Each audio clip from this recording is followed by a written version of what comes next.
Eviction নচলাৰ কথাটোতো কেতিয়াও হোৱাই নাই। আমি কৈছিলোঁ যোৱাবাৰ 1.5 লাখ বিঘাত কৰিছিলোঁ, এইবাৰ আমাৰ লক্ষ্য তাতকৈ বেছি হ'ব।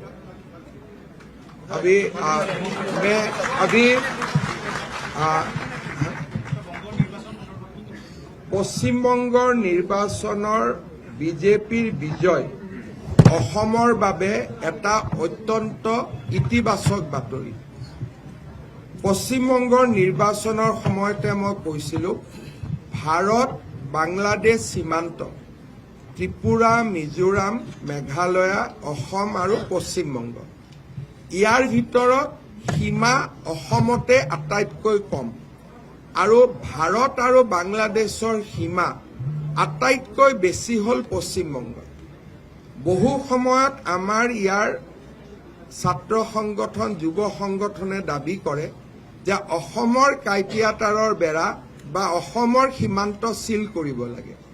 কিন্তু প্ৰথমৰ পৰা আমি এই কথা কৈ আহিছিলোঁ যে অসমত সীমান্ত বন্ধ কৰি লাভ নাই যদি আন ৰাজ্যসমূহত ই মুকলি হৈ থাকে। পশ্চিমবংগত মমতা বেনাৰ্জীয়ে ইমান দিন ফেন্সিং বনাবৰ কাৰণে BSF আৰু ভাৰত চৰকাৰক মাতি দিয়া নাছিলে। বিজেপিৰ চৰকাৰে ইতিমধ্যে প্ৰতিশ্ৰুতি দিছে যে বিজেপিৰ চৰকাৰৰ প্ৰথম লক্ষ্য হ'ব ভাৰত বাংলাদেশ সীমান্তত ফেন্সিঙৰ কাৰণে BSFক মাতি দিয়া। ইয়াৰ ফলত অসম বা পশ্চিমবংগ বা ভাৰতত বিদেশী নাগৰিক বাংলাদেশী মিয়া সোমোৱা যি এটা ৰাস্তা খোলা আছিলে, সেই ৰাস্তাটো বন্ধ হৈ যাব।